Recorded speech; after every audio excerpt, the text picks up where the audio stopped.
ప్రభువును రక్షకుడైన యేసుక్రీస్తు పరిశుద్ధ నామమున ప్రియదేవుని సంగమ ప్రియదేవుని బిడ్డలారా ఉదయకాల సమయం దేవుని వాక్యాన్ని ధ్యానించడానికి ముందుగా ప్రార్థన చేసుకుందాం. ప్రార్థన.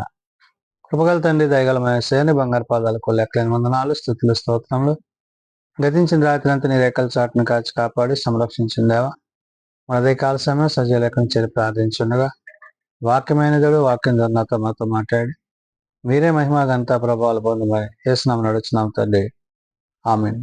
ప్రియదేవుని సంగమ ప్రియదేవుని బిడ్డల నడిదము ఏర్పాటు దేని వాక్య భాగము అపోస్తలుడైన పౌలు కొలస్సీలకు రాసిన పత్రిక 3వ అధ్యాయము 9 నుంచి 11 వచనాలు ధ్యానం చేసుకున్నాం. అపోస్తలుడైన పౌలు కొలస్సీలకు రాసిన పత్రిక 3వ అధ్యాయము 9 నుండి 11 వచనములు ఈ విధంగా రాయబడినవి. ఒకనితో ఒకడు అబద్ధమాడకుడి, ఏలయనగా ప్రాచీన స్వభావమును దాని క్రియలతో కూడా మీరు పరిత్యజించి జ్ఞానము కలుగు నిమిత్తము దానిని సృష్టించిన వాని పోలిక చొప్పున నూతన పరచబడుచున్న నవీన స్వభావమును ధరించుకొని ఉన్నారు. పౌలు కొలస్సీ సంఘానికి పత్రిక రాస్తూ నవీన స్వభావమును ధరించుకొనడి అంటున్నాడు. అంటే దేవుని చేత, దేవుని ద్వారా, పరిశుద్ధాత్మలో ఆయన యొక్క మాటలను బట్టి, ఆయన ఉద్దేశాలను బట్టి ప్రభు యొక్క చిత్తాన్ని, ప్రభు యొక్క ఉద్దేశాన్ని మనము జరిగించే వారమై ఉండాలి. క్రీస్తు యొక్క ప్రేమలో, క్రీస్తు యొక్క ప్రేమకు తగిన వారముగా మనము జీవించాలి. కాబట్టి ఇక్కడ ఒకనితో ఒకడు అబద్ధమాడకుడి అంటున్నాడు. అంటే నీ హృదయంలో, నీ ఆలోచనలో, నీ తలంపులలో దేవుని యొక్క వాక్యాన్ని, వాక్య సంబంధమైన విషయాలనే తప్ప మరి భూ సంబంధమైన, శరీర సంబంధమైన, ఇతర లోక సంబంధమైన వాటిని నీవు మనసులో ఉంచుకున్నట్లయితే నీవు దేవుని యొక్క ప్రేమను దూరం చేసుకుని ఏదైతే నీ హృదయంలో పాపపు తలంపులు, ఆలోచనలు కలిగి ఉంటావో అవి నిన్ను మోసానికి, నాశనానికి, దేవుని యొక్క నీతికి దూరం చేసేవా అన్నవి. కాబట్టి ఇక్కడ ఒకరితో ఒకడు అబద్ధమాడకుడి అంటున్నాడు. అంటే ఏంటి? అన్యాయపు మాటలు, అక్రమ మాటలు మాట్లాడుకుంటూ ఈ లోకంలో మీరు జీవించినట్లయితే అది మీకు ఎంత మాత్రమునో ఆశీర్వాదకరము కాదు అనే విషయాన్ని పౌలు గుర్తు చేశాడు. ఏలయనగా ప్రాచీన స్వభావమును దాని క్రియలతో కూడా మీరు పరిత్యజించి అంటున్నాడు. ప్రాచీన స్వభావము అనగా మనకి ఇక్కడ ఏం చెప్పాలంటే మూల భాషలో ప్రాచీన పురుషుని అంటున్నాడు. అంటే దేవుని యొక్క ఉద్దేశము, దేవుని యొక్క ఆలోచనలు తప్ప మరి ఏ ఇతరమైన వాటిని మీరు అందులో అనుసంధానించక, వాటిని తీసుకొనక కేవలము క్రీస్తు యొక్క మాటను బట్టి, ఆదియందు వాక్యమైన దేవుని బట్టి ఆ వాక్యానుసారమైన జీవన విధానాన్ని, స్థితిని నీవు కలిగి ఉండాలి. కాబట్టి ఇక్కడ ఎలాగనగా ప్రాచీన స్వభావమును దాని క్రియలతో కూడా మీరు పరిత్యజించి అంటున్నాడు. అంటే ఏదైతే మనం చెయ్యాలో, ఏదైతే మనం చేయటం దేవునికి ఇష్టమో దాన్ని చెయ్యాలి తప్ప దేవుని చిత్తాన్ని గాక, దేవుని ఉద్దేశాన్ని గాక, దేవుని ఆలోచనలు గాక మనం సొంతంగా ఏది చేయకూడదు. అంటే జీవవాక్యమందు ఏది నీకు తెలియబరుస్తుందో, ఏది నీకు తెలుపుతుందో దాన్ని నీవు చేయవలసి ఉంది. కాబట్టి ఎలా అనగా ప్రాచీన స్వభావమును దాని క్రియలతో కూడా మీరు పరిత్యజించి జ్ఞానము కలుగు నిమిత్తము దానిని సృష్టించిన వాణి అంటాడు. అంటే ఎవరు?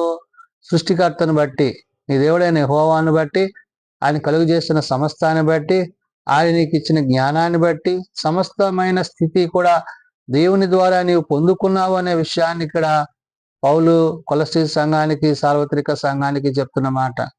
కాబట్టి ఏమని? పరిత్యజించి జ్ఞానము కలుగు నిమిత్తం దాన్ని సృష్టించిన వాని పోలిక చొప్పున నూతన పరచబడును అంటాడు. ఎవరు? సృష్టికర్తను బట్టి, అది ఆయన ద్వారా కలిగింది కాబట్టి, ఆయన కలుగు చేసిన దాన్ని బట్టి నీవు దాని యందు జీవించాలి. కాబట్టి నూతన పరచబడుచున్న నవీన స్వభావమును ధరించుకొని ఉన్నారు అంటాడు. అంటే నవీన స్వభావం అంటే మన జీవితము గతములో దేవుని ఎరుగక, వాక్యానుసారంగా ఉండక, వాక్య విరోధంగా బ్రతికే స్థితికి నేడు దేవుడు వాక్యం ద్వారా మనతో మాట్లాడుతున్నప్పుడు ఆ శరీరధారి అయిన వాక్యమైన ప్రభువుని బట్టి, పరిశుద్ధాత్మను బట్టి, తండ్రి మాటలను బట్టి మనము జీవించాలి. ఆ జీవన విధానాన్ని ఇక్కడ పౌలు కొలస్సీ సంఘానికి, నేడు సార్వత్రిక సంఘానికి గుర్తు చేస్తున్నాడు. కాబట్టి ఇటు రీతిగా నవీన స్వభావమును ధరించుకొని ఉన్నారు అంటున్నాడు. అంటే ఏంటి? దేవునిని మనము కలిగి ఉన్నాం, క్రీస్తుని కలిగి ఉన్నాం, క్రీస్తు మాటలు కలిగి ఉన్నాం, ఆయన ఉపదేశాలు కలిగి ఉన్నాం, ఆయన ఆలోచనలు కలిగి ఉన్నాం, ఆయన జ్ఞానాన్ని కలిగి ఉన్నాం. ఇవన్నీ కూడా పరసంబంధమైన, పరలోక సంబంధమైన ఆశీర్వాదాలు, దీవెనలే తప్ప భూ సంబంధమైనవి కావనే విషయాన్ని పౌలు ఇక్కడ గుర్తు చేశాడు.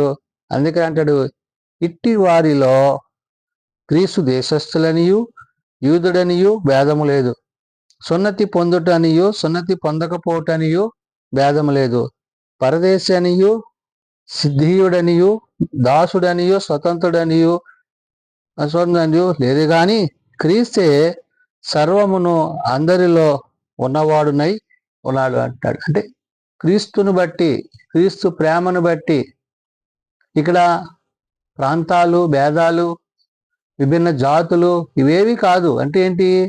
మనం అందరము క్రీస్తులో ఒక్క శరీరమై ఉన్నాము కాబట్టి క్రీస్తును కలిగిన వారముగా, క్రీస్తును ధరించుకున్న వారముగా, క్రీస్తు వాక్యము చేత మరి మనకు పొందిన ఆ యొక్క రక్షణ ఏదైతే ఉందో, మనం పొందుకున్న ఆ యొక్క నిత్యజీవం ఏదైతే ఉందో దాన్ని బట్టి మనము జీవించేవారమై ఉండాలి. కాబట్టి పౌలు అంటాడు, ఇట్టి వారిలో గ్రీసు దేశస్థుడని యూదుడని భేదము లేదంటాడు. అంటే జాతులకు కానీ, ఆయా ప్రదేశాలు, ప్రాంతాల వ్యక్తులని కానీ ఏ విధమైన భేదం లేదు, కానీ సున్నతి పొందుటయని సున్నతి పొందకపోవటని భేదం లేదంటాడు. అంటే నీవు శారీరకమైన విషయాలలో, యహలోక సంబంధమైన వాటి విషయాలలో నీవు ఒకవేళ బంధింపబడుతున్నావేమో, అటువంటి పరిస్థితులు కూడా నిన్ను దేవుడు ఇక్కడ పౌలు ద్వారా చెప్పే మాట ఏంటంటే, పరదేశి అనియు సిద్ధీయుడనియు దాసుడనియు స్వతంత్రనియు లేదు అంటాడు. పరదేశి అంటే ఇతర దేశస్తులు అన్నట్టుగా మాట్లాడుతున్నాడు. సిద్ధీయుడు అంటున్నాడు. సిద్ధీయుడు అంటే నాగరికత లేనివాడును మోటువాడు అంటాడు. అంటే చదువు సంధ్య లేని మామూలు వ్యక్తులు, వాళ్ళు ఎలాంటి వాళ్ళు అయినప్పటికీ కూడా వారు ప్రభువుని తెలుసుకుంటే, హృదయాల్లో చేర్చుకుంటే, వారందరిలో క్రీస్తు ఏ విధంగా నివసిస్తాడో పౌలు గుర్తు చేశాడు.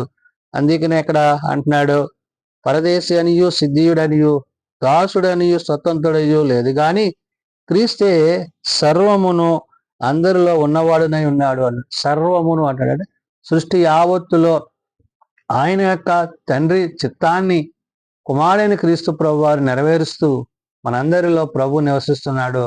కాబట్టి మనం ప్రభుని వారిని కలిగిన వారమై ఉండాలి. అంటే నవీన స్వభావం ధరించుకున్న మనము మన గత జీవితాన్ని, మన పాత జీవితాన్ని మరి దాని నుండి బయటపడి వాక్యము చేత, ప్రార్థన చేత, విశ్వాసము చేత, క్రీస్తు యొక్క మాటల చేత నూతన పరచబడుతూ, ఏదైతే ప్రభువు తిరిగి మన యొద్దకు రానయున్నారో, ప్రభువు రానయున్నప్పుడు ప్రభువుని ఎదుర్కోవడానికి కావలసిన ప్రతి విధమైన పరిస్థితులు, అనగా ఆత్మానుసారమైన జీవితాన్ని మనం కలిగి ఉండి, రక్షణార్థమైన దేవుని నీతిని ధరించుకున్న వారమై, వాక్యము చేత, వాక్యం ద్వారా జీవిస్తూ, పరలోక సంబంధమైన విషయాల చేత పరసంబంధులుగా, మరి దేవుని బిడలుగా, దేవుని కుటుంబ వారసులుగా, మరి క్రీస్తుని కలిగిన వారమై ఉండాలి అనే మాటలను పౌలు గుర్తు చేస్తున్నాడు.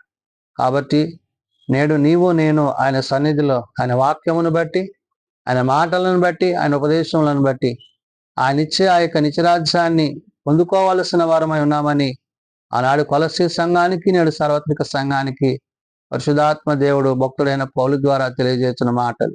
ప్రార్థన చేసుకుందాం. మమ్మల్ని మిక్కిలిగా ప్రేమించిన మా తండ్రి, కృపగలిగిన దేవ, నైనా మా గత జీవితాలు, మేము గతములో నిన్ను ఎరుగక జీవించిన పరిస్థితుల నుండి నేడు నీ వాక్యం ద్వారా మేము సరిచేయబడి, బలపరచబడి, భద్రపరచబడి, అయా ఏ భేదము లేదు, అందరము పాపము చేసి నీవు అనుగ్రహించిన మహిమను పొందలేకపోతున్నాం.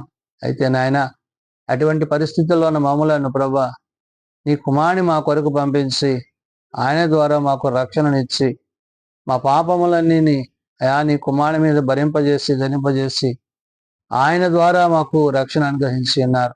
అవును నాయన, నీ కుమారుడైన క్రీస్తు యొక్క శిలువ రక్తము, ఆయన చిందించిన ఆ విలువైన రక్తముని బట్టి నేడు మేము పరిశుద్ధులముగా పవిత్రులముగా నీ రక్తములో కడగబడ్డ వారమై మేము నిలిచి ఉన్నాం. కాబట్టి నాయన, నిన్ను బట్టి నీ మాటను బట్టి మేము జీవించటకు మాకు నేర్పించండి.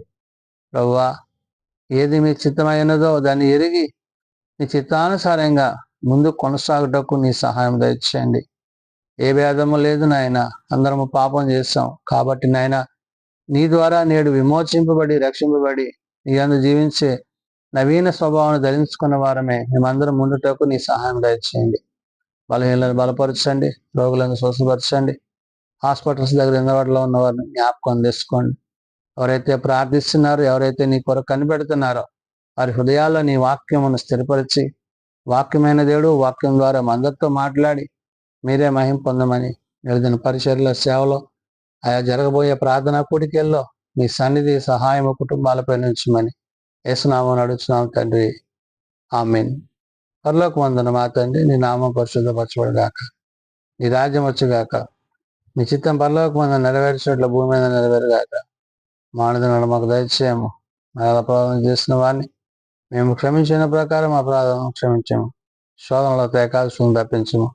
రాజ్యము, శక్తి, మహిమ నిరంతరము నీవే అన్నావు తండ్రి, ఆమేన్. మన పరమ తండ్రి దేవుని ప్రేమ, ప్రభువైన యేసుక్రీస్తు కృప, పరిశుద్ధాత్మ సహాయము నిరంతరము సదా తోడండి సంరక్షించును గాక, ఆమేన్.